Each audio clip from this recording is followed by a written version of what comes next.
Hello everyone. लता के spiritual space में एक बार फिर से आप सभी का स्वागत है। दोस्तों, क्या आपने कभी नोटिस किया है कि जब आप सभी सैड सॉन्ग सुनते हैं, कंटिन्यूसली आप सैड सॉन्ग्स को सुनते हैं, तो हमें एक अजीब सा एक नेगेटिव वाइब्रेशंस फील होने लगती हैं।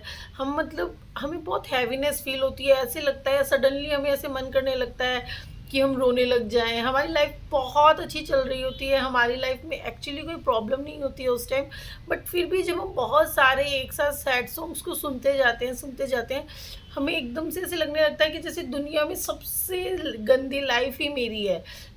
मेरी लाइफ में कुछ अच्छा चल ही नहीं रहा। हम हर चीज़ में कमियां सी ढूंढने लगते हैं ऑटोमेटिकली, अपने आप ही। सडनली हमें बहुत हैवी फील होने लगता है। ऐसे लगता है कि जैसे जैसे सब कुछ बहुत मैसअप सा है। रोना आता है, अजीब से नेगेटिव ऑरा में हम चले जाते हैं। ये सब क्यों होता है? क्योंकि हमारे माइंड को एक्चुअली रियलिटी और इमेजिनेशंस में फ़र्क नहीं पता होता। हम हमारे माइंड को जो फीलिंग दे रहे होते हैं वो वही ले रहा होता है। जब हम कंटिन्यूसली सैड सॉन्ग सुनते हैं, तो वो जो सैडनेस होती है उन सॉन्ग्स की, उनके जो हार्ट ब्रेक्स होते हैं, जो नेगेटिविटी होती है, वो जाने अनजाने में हम हमारे माइंड को फीड कर रहे होते हैं।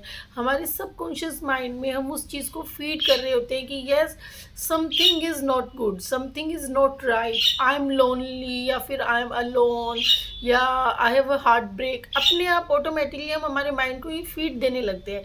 जबकि कभी कभी ऐसा होता है कि हमारी लाइफ में कुछ ऐसा नहीं चल रहा, बट हमें वो सॉन्ग्स अच्छे लगते हैं, वो हम सुनते हैं, और सुनते सुनते हम जाने अनजाने में अपने सबकॉन्शियस में ये फीड करने लगते हैं कि यस, हमारी लाइफ एक्चुअली ऐसी है। क्योंकि जो हम फील कर रहे होते हैं वही हम हमारे माइंड को मैसेज दे रहे होते हैं कि इस टाइम मैं ये इमोशन फील कर रहा हूँ। तो जो इमोशन हम फील करने लगते हैं वैसी लाइफ हमारी क्रिएट होने लगती है। तो इस चीज़ को अवॉइड करने के लिए, इस चीज़ से बचने के लिए, हमें सबसे सबसे पहले एक स्टेप लेना चाहिए दोस्तों। हमें नेगेटिव या सैड सॉन्ग्स को बहुत ही हद तक अवॉइड करना चाहिए। मतलब सैड सॉन्ग्स, जो लिरिक्स होते हैं, उनके जो वर्ड्स होते हैं, उनके वो जो उसमें इतनी जो सैडनेस होती है, वो हम जाने अनजाने में अट्रैक्ट करने लगते हैं अपनी लाइफ में। तो इसलिए अगर आप कभी, ऐसा होता है जनरली, पहले ऐसा मैं भी बहुत करती थी, लेकिन जब से फिर मैंने इसको जाना, इन चीज़ों को समझा, अब तो मैं बिल्कुल भी ये सब नहीं सुनती हूँ। बट पहले ऐसा होता था अर्ली टाइम में, जब ऐसा लगता था कि कुछ ऐसे सैडनेस फील होती थी या किसी ने कुछ कह दिया, डांट दिया, तो अपने ईयर प्लग्स लगाए और सैड सॉन्ग सुनने लगे, और फिर हम रोने भी लग जाते हैं। हम छत पे घूम रहे हैं, सैड सॉन्ग सुन रहे हैं, और फिर अपने आप ही सडनली आसमान को देखकर रोने लग गए, चीज़ें करने लगे। तो ये सब हमारे अचानक से अपने आप ऑटोमेटिक हमारे साथ होने लगती हैं ये चीज़ें। तो इस चीज़ को अवॉइड करना चाहिए, क्योंकि अगर आपकी लाइफ में कहीं पे कुछ भी थोड़ा सा नेगेटिव भी चल रहा है, तो आप सोचो कि आपको उस नेगेटिव इमोशन को ख़त्म करना है या इंक्रीज़ करना है। हम क्या चाहेंगे हमारी लाइफ में कि हम जो भी, अभी कुछ मान लो किसी ने कुछ बोल दिया, किसी दोस्त से झगड़ा हो गया सपोज़, और हमें लग रहा है कि अब तो यार सैड सॉन्ग सुने, और हम बैठ गए ईयरफोन्स लगा के, और फिर रो रहे हैं या उसी चीज़ को रिकॉल कर रहे हैं, उन्हीं चीज़ों को एक्सप्रेस कर रहे हैं, मन ही मन में उन्हीं के लिए भरे जा रही हैं अपनी चीज़ें। तो उससे तो वो जो इमोशन है, नेगेटिव इमोशन, जो नेगेटिव फीलिंग्स है, फ्रिक्वेंसी है, वो तो और बढ़ती जाएगी। और वही तो हमें नहीं करना है। हमें उस नेगेटिव इमोशन को ख़त्म करके हमें पॉजिटिव इमोशन की तरफ आना है। यही तो हमारा मेन पर्पस है, क्योंकि हमारी इमोशंस और हमारी फ्रिक्वेंसी ही तो हमारी सबसे प्राइसलेस वेल्थ है, जो हमें कहाँ से कहाँ तक पहुँचा सकती है।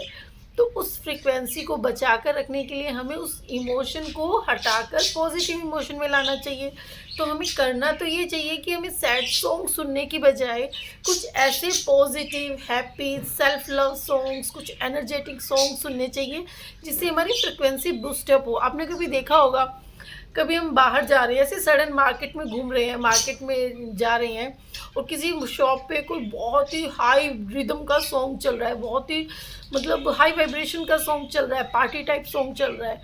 हम एकदम से अपने आप ही, हमारे अंदर एक एनर्जी आती है, हम उस सॉन्ग को गुनगुनाने लगते हैं, कुछ अच्छा सा महसूस करने लगते हैं, एक हैप्पीनेस हमारे अंदर खुद से ही क्रिएट होने लगती है।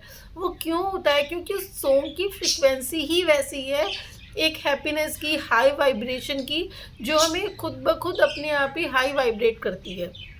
इसीलिए कहा जाता है, कहते भी हैं कि अगर आप ऐसी किसी सिचुएशन में हो जहाँ आप सैडनेस फील कर रहे हो, जहाँ आप थोड़ा-सा कुछ लैक फील कर रहे हो, तो आप रेदर देन सैड सॉन्ग सुनकर उस इमोशन को बढ़ाने की बजाय आप ऐसे हाई वाइब्रेशंस वाले सॉन्ग सुनिए, उन पर चाहे डांस कीजिए, अकेले बैठकर, अकेले खड़े होकर, चाहे कोई नहीं देख रहा, बाथरूम में जाके डांस कीजिए, लेकिन प्लीज़ सॉन्ग्स वही सुनिए जो आपकी वाइब्रेशंस को हाई करें, ना कि लो करें। इसी तरह ड्रामास भी हमें वैसे नहीं देखने चाहिए, अवॉइड करना चाहिए, क्योंकि वही सीन्स हम जो देखते हैं वो हम वैसे तो भूल जाते हैं कॉन्शियसली, तो उन ड्रामास को, उन सीन्स को, उन नाटक को हम भूल जाते हैं, पर हमारे सबकॉन्शियस माइंड में कहीं ना कहीं वो रह जाते हैं। और वो रहने के बाद वही वही गॉसिप्स, वही जेलसी, वही सब जो ड्रामास में होता है वो हम क्रिएट करने लगते हैं, तो हमारे सबकॉन्शियस माइंड में वो फीड होने लगता है। तो इसलिए हमें उन चीज़ों से बचने के लिए सैड सॉन्ग को कम्प्लीटली बाय कर देना चाहिए, ड्रामास को कम्प्लीटली अवॉइड करना चाहिए। जितना हो सके हमें हमारी फीड्स पर ध्यान देना चाहिए कि हम क्या देख रहे हैं और क्या सुन रहे हैं। तो ये था आज के लिए message. Thank you everyone. Radhe Radhe.